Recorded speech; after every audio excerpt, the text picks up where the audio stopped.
ఏంటోయ్ ఏదో అర్జెంట్గా మాట్లాడాలన్నావు? ఆ, నాన్నకి యాక్సిడెంట్ అయింది తెలుసు కదా. ఆపరేషన్కి అర్జెంట్ అంటే రిలేటివ్స్ దగ్గర 2 lakhs అప్పు తీసుకున్నాను. నాన్న ఇంకా హాస్పిటల్ బెడ్ మీదే ఉన్నారు. 1 week అవుతుంది, అర్జెంట్ అయితే ఇచ్చామని చెప్పి ఇంటికి వచ్చి చాలా గొడవ చేశారు. అయ్యో 2 daysలో ఇచ్చేస్తానని చెప్పి గట్టిగా తిట్టి పంపించేశాను. ఎలా అడగాలో అర్థం కావట్లేదు. ఒక 30,000 మీ డాడీని అడిగి అప్పు ఇవ్వగలవా? మన అనుకున్నోళ్ళకి కష్టం వచ్చినప్పుడు చేయాల్సింది సహాయమోయే, అంతేగాని అప్పివ్వడం కాదు. ముందు తీసుకెళ్లి తాకట్టు పెట్టి అర్జెంట్గా వాళ్ళ ముఖం మీద డబ్బులు కొట్టు. తర్వాత నేను మా నాన్నతో మాట్లాడి చైన్ తీసుకుంటాను మళ్ళీ. మా ఇంట్లో ఆడపిల్లలు లేరు. నీలాంటి ఒక చెల్లుంటే చాలా బాగుంటుంది అనిపిస్తుంది. ఇంట్లో లేకపోతే ఏం?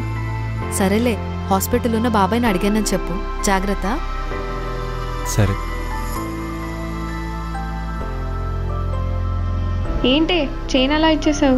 మనం ఎన్ని డబ్బులు సంపాదించినా మన అనుకున్న వాళ్ళేనే మన రిలేటివ్స్. పాపం ఇందాక చేతుని చూస్తే నాకు నిజంగా చాలా బాధేసింది. ఒకప్పుడు ఉమ్మడి కుటుంబాలు ఇప్పుడు చిన్న కుటుంబాలు అయ్యాయి. రేపొద్దున మనకు పుట్టే పిల్లలకి అసలు ఫ్యామిలీ అంటే ఏంటో తెలుస్తుందో లేదో కూడా భయమేస్తుంది.